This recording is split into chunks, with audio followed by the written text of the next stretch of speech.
Okay, so in this video, we're going to talk about factoring trinomials, which is basically when you have three terms like this.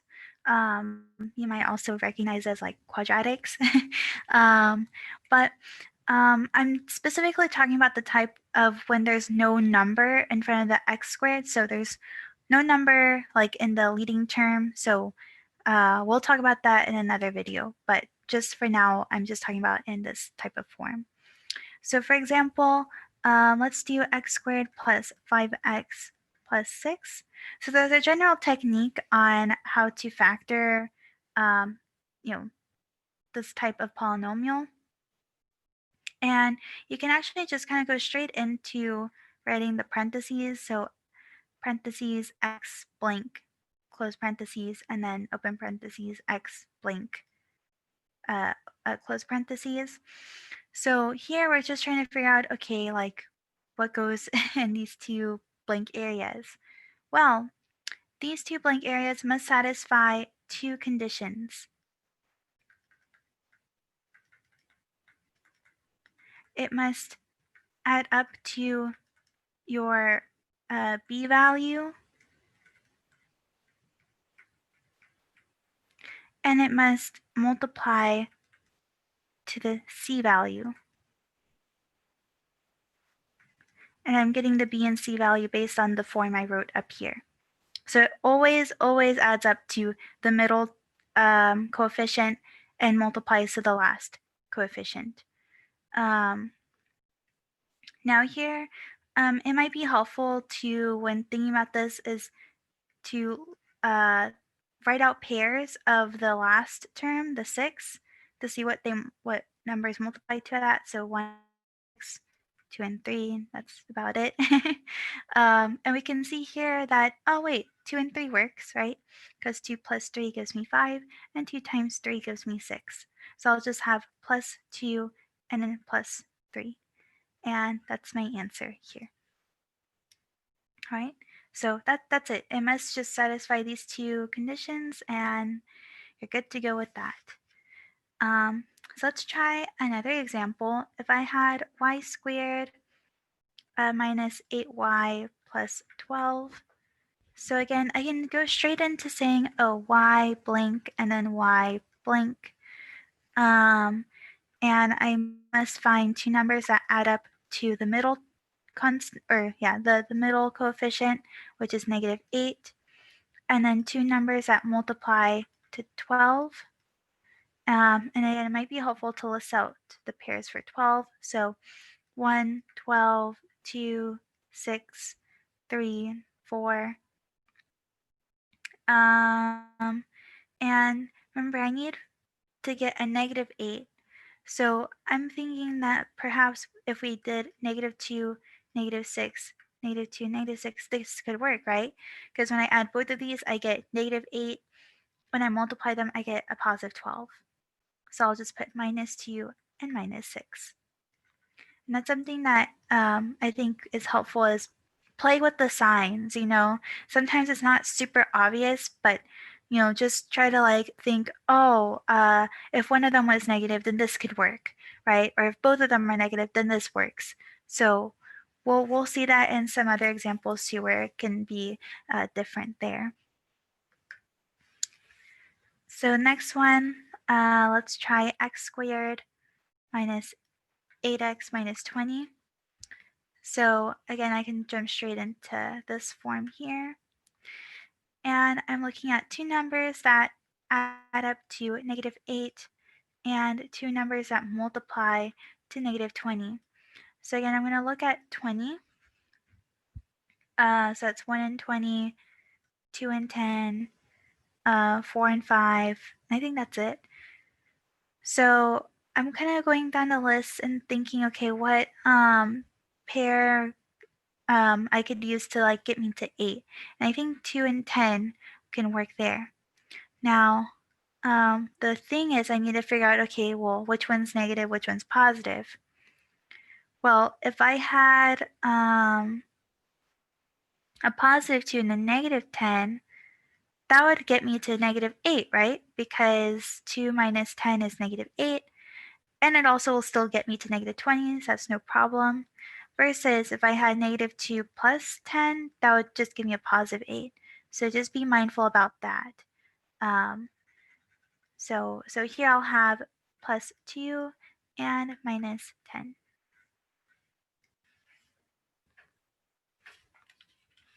Okay, let's try another example. If I had t squared minus 24 plus 5t.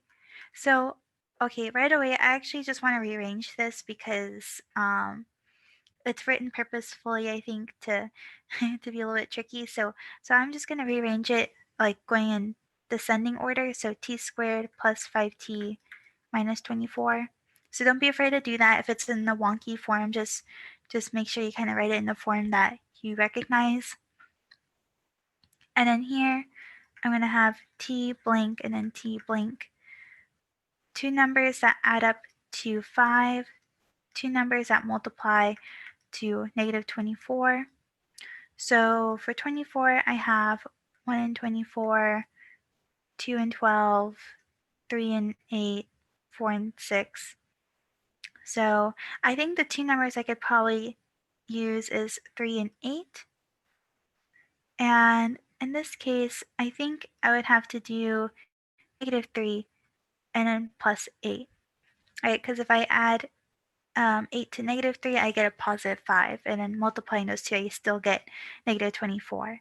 So this will be my answer here.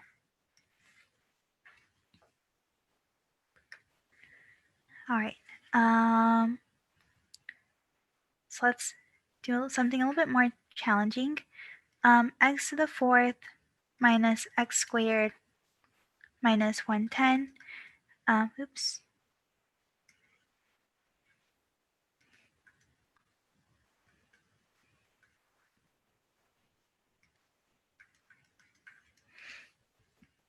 Okay, so here, that looks kind of funny, but don't be alarmed. What we can do is actually rewrite in the form x squared, x squared plus bx plus c. We can write it still in that form. And what I mean by that is I'm going to write x to the fourth as a square. So we can agree that x squared squared is the same thing as x to the fourth, right? Likewise, minus, and I'm going to just put x squared in parentheses just to showcase that this is something squared and then, just that regular like thing, and then my constant at the end. So maybe it might take a bit to see it, but this is supposed to parallel like what I have here. Okay, and maybe just take a moment to just really look at it and see like, oh, okay, this is supposed to be x. Like the x squared is supposed to, in this case, be x, like in this form. So because I have it in this way, instead of saying, oh, x here, I have to write x squared, right? Because x squared is acting like x in this case. Okay, so that's why I have x squares here. And then I just need to factor like normal. So there's a negative 1 here. It's just, not written there, obviously, but there's a negative 1 there. So I need to look at, okay, two numbers that add up to negative 1 and two numbers that multiply to negative 110. And I know that kind of seems daunting because like, well, 110, but it's actually not too bad. So I have 1 and 110, 2, and I think it's 55. I might need to double check myself there, just in case. Yeah, and I wonder what the other factors are. But I know for sure down the line there's 10 and 11, which I was going to get at. And so 10 and 11 work because if I had 10 minus 11, I get negative 1. And of course, 10 times negative 11 give me negative 110. So I'm just going to put x squared plus 10 and x squared minus 11. And then this is my answer here. But this one's a little bit of a tricky one, and hopefully you don't see that on the exam.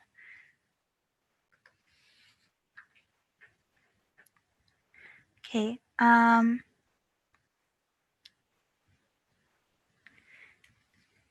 so let's do